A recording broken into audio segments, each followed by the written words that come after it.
Now to KwaZulu-Natal, and it's been nearly 6 months since those deadly floods. Some of the victims still don't have homes. A large group has actually now been evicted from a private property that they were occupying, and they're now living in buses as makeshift shelters. They're waiting for accommodation still, but people are spending another night on that bus. So it really isn't a great situation. The bus is situated right outside a police station. eNCA senior reporter Dasen Thathiah has been following up on this, and he joins us now. So Dasen, I mean, this is an extraordinary story. Tell us how this group of people affected by the floods actually ended up on a bus, living on a bus.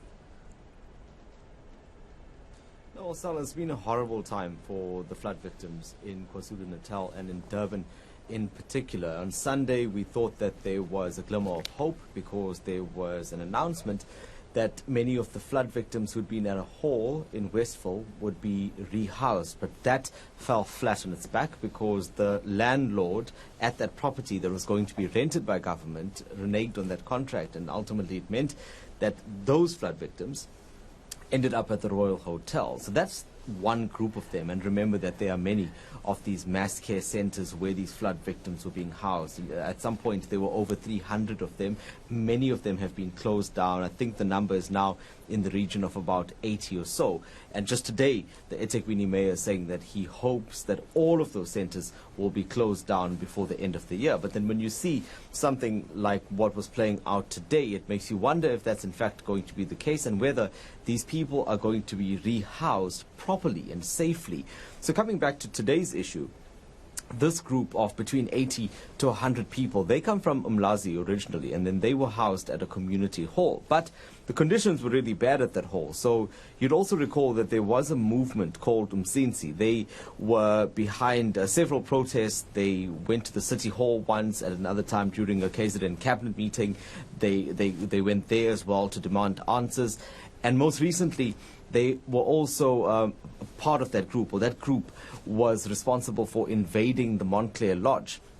These were the flood victims that stayed there for 2 weeks before they were evicted from that property, because obviously that invasion was illegal. But then they were taken back to where they were previously. That was a Transnet-owned property. But that property wasn't suitable either. You should see some of the videos coming out of there. And yesterday, they were told that they needed to leave there, but they shouldn't worry because another hall had been set up and they would be transported there on buses. But when they got there, they were told that they couldn't get inside because there were other people that were more deserving or needed the community hall, so they had no place to stay. So they then directed the bus driver to take them somewhere. They needed to go somewhere, and that's how they ended up outside the police station. So it's a horrible thing. Let's listen to one of the interviews that I conducted with a young mother that was there at the police station today. They send the buses to us there, and they promise us that the bus is gonna send us to Wema Hall. We come across the problem there. Unfortunately, we didn't come across the councillor of that ward. Luckily, one of the member there, he found this councillor there.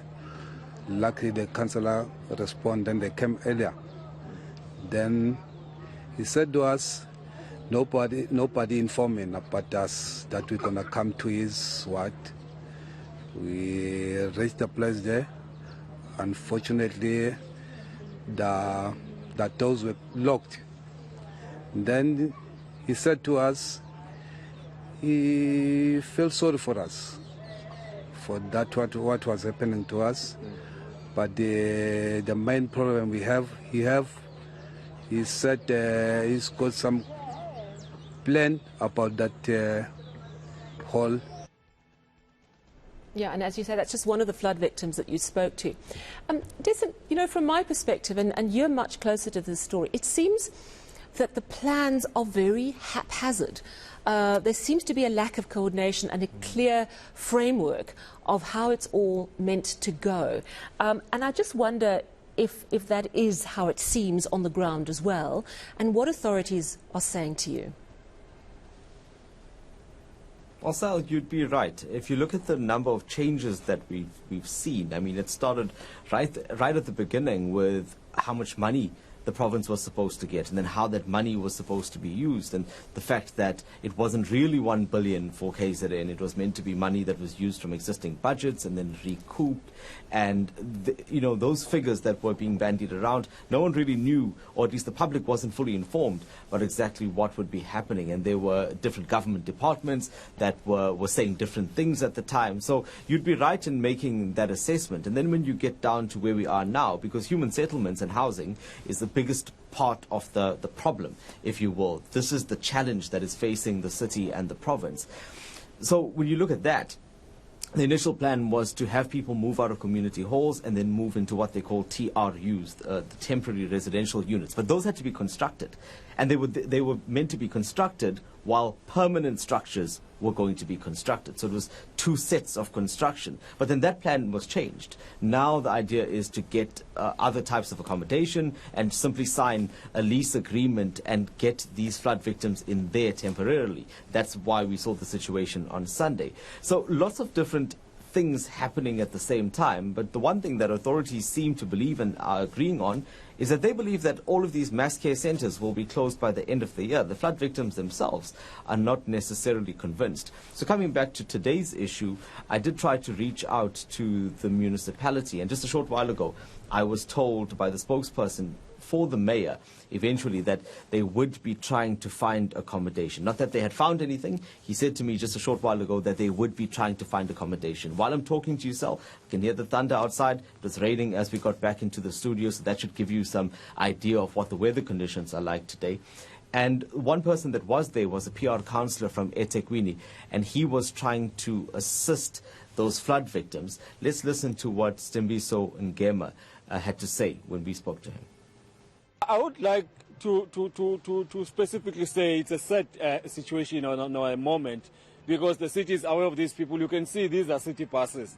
And I can tell you now that because we're no longer owning these buses are under Transnet.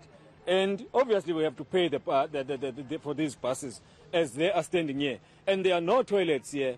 The city didn't even bother to at least try and bring up the mobile toilets and food, as well as the place where they can be able to boil water, because you can notice that there is even small kids that are here and they also are using the bottled milk.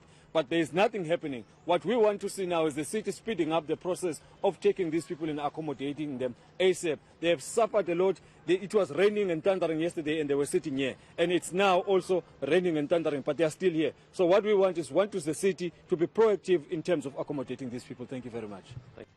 Yeah, it's just not good enough, Dasen. It really isn't. Thank you so much for bringing the story to our attention.